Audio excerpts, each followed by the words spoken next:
Merci, Monsieur le Président. Mon général, bonjour. Bonjour, maître. Oui. Juste quelques questions.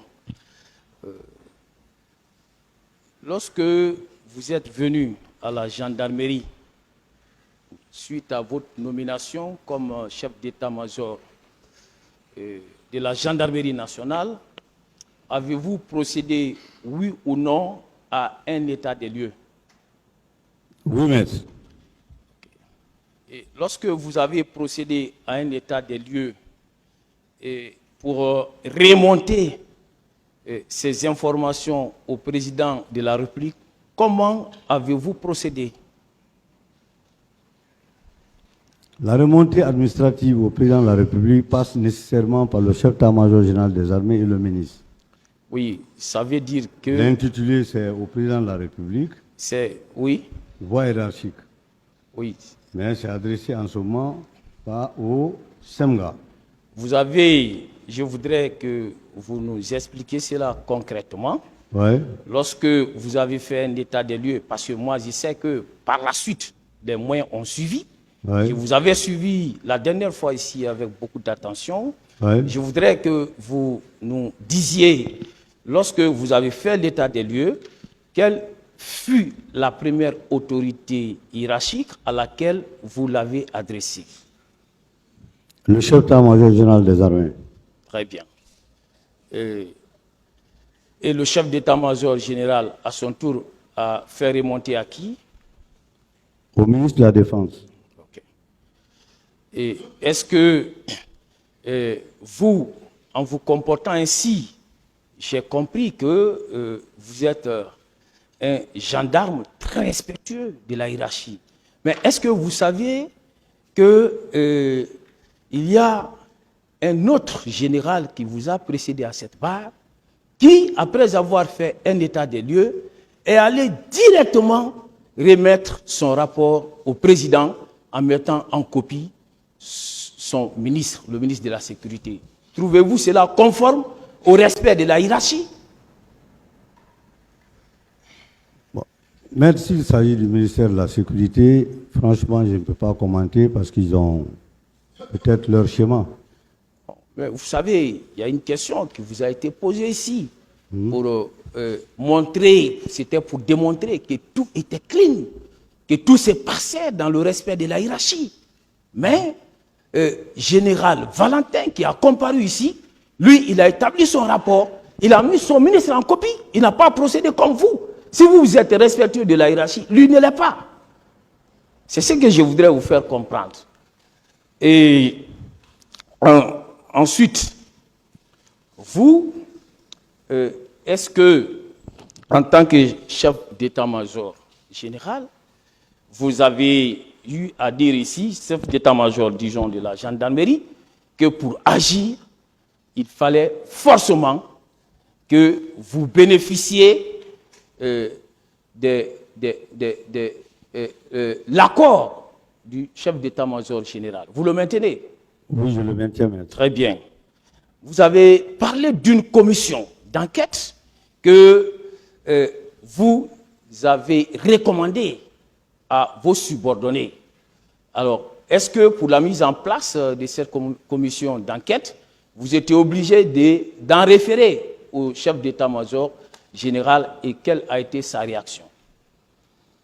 Non, à première vue, nous avons estimé que vu les informations que nous avions concernant les blessés et les morts, nous avons estimé à notre niveau